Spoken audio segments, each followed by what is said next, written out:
when Blizz put out their video talking about the upcoming Symmetra changes and they said they would come to PTR soon, they meant really soon. In fact, they meant like 4 hours after we upload this video, kind of soon. So yeah, the new Symmetra is on the PTR right now, and that happened while I was streaming yesterday, so obviously I jumped onto that bandwagon as fast as possible just to learn that there are a lot of people on the PTR who have a faster fucking SSD than me. You wanna play Symmetra again? Yeah, give me that Symmetra, boy. You're too slow, boy. I'm so sorry. Fuck no. It's okay, I'll play Torbjorn for you. But all these things aside, I actually managed to put a bit of time to playing the new Symmetra, playing with and against the new Symmetra, and there's a lot of Symmetra in my head right now, so let's talk about that. So just in case you are not subscribed to the YouTube sensations that jump onto shit like this in the very first second for easy ad revenue, God knows I would have done that if I had not been streaming that time. Let's break down what changed. First off, Symmetra's left click has now gotten even more ridiculous. If you thought that killing people with absolutely low amounts of effort wasn't easy enough, well don't you worry, because Blizz heard us and extended the range of the PTSD-inducing left click. But that's obviously not all. Symmetra no longer distributes 25 shields to her team. Instead she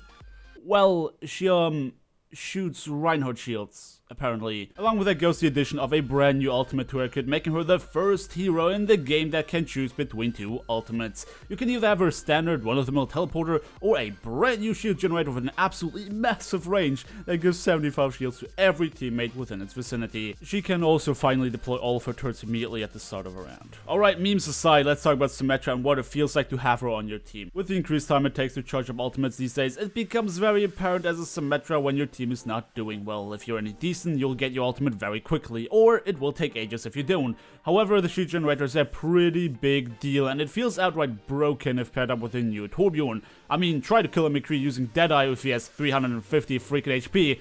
It's not that easy to pressure him anymore.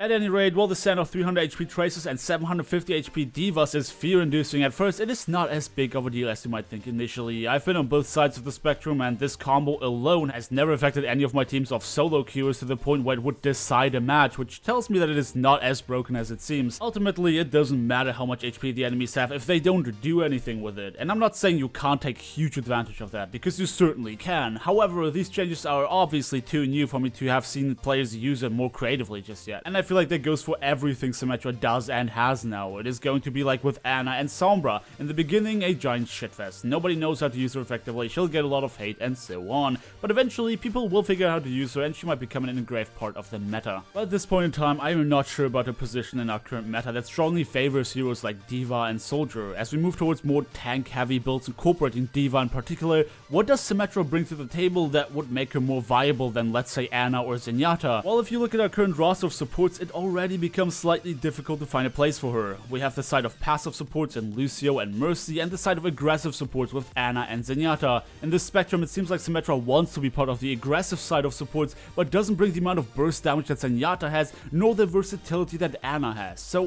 what are her strengths? Her strong suit is obviously area of denial. The most common use I've seen so far was, on either attack or defense actually, to have Symmetra slow down a push with a constant barrage of right clicks. Meanwhile, her turrets can lock down a particular area to make it more difficult for flankers, while simultaneously allow her to know when and where said flankers are coming from. If communicated properly, this can cause heroes like Tracer, Sombra, and Genji to have to outright swap if they can't handle it. Along with that, we got her brand new ultimate. 75 shields for your entire team is nothing to scoff at.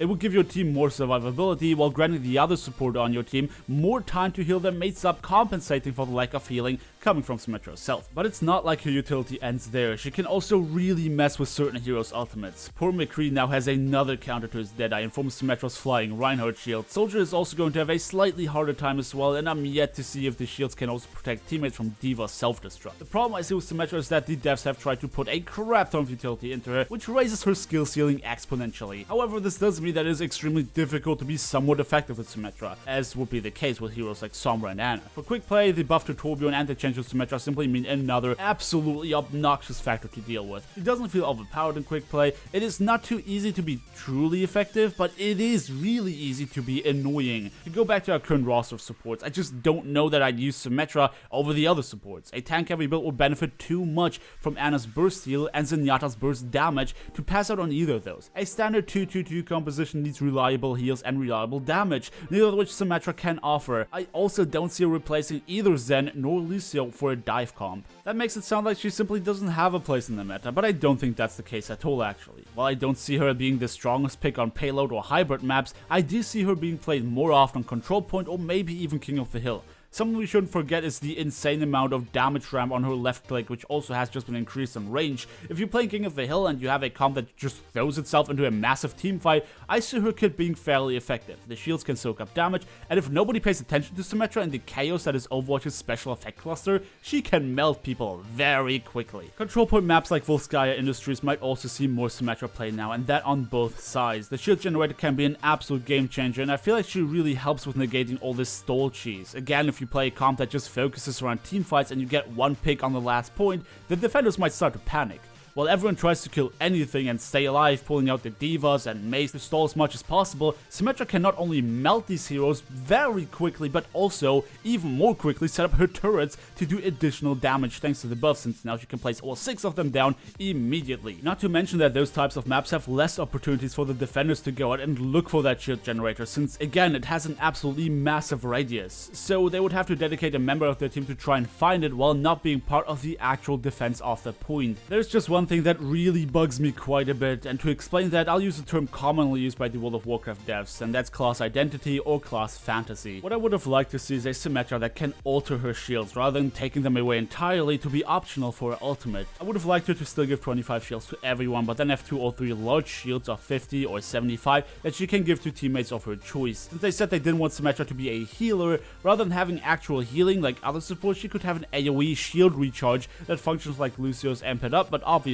only for shields. What we now have just feels weird to me, and that is obviously purely subjective. You guys are more than welcome to disagree, but this floating Reinhardt shield feels so incredibly out of place and just odd, to be honest. It seems like a poor man's attempt of making her viable on offense at the cost of what this character was originally intended to be, but again, that is just my opinion. So all in all, it is very difficult to make an assessment on how Symmetra will play out in Season 3. We might see some more changes to her before she hits live anyway, and without having actually played her in a competitive environment, it becomes hard to judge how she might or might not affect the meta. What I can say at this point in time is that she doesn't feel overpowered. She definitely is very annoying to deal with on the opposing team, and she certainly has a ton of potential, but we just need more time to see what the community comes up with to make her viable in our current meta. As a support main, one that previously enjoyed playing Symmetra but was sad over her lack of utility and effectiveness, I feel very conflicted. I do see how she can be useful, but I still feel very hesitant picking her over Ana or Zenyatta, because they do what they do just so incredibly well if you're any skilled at all,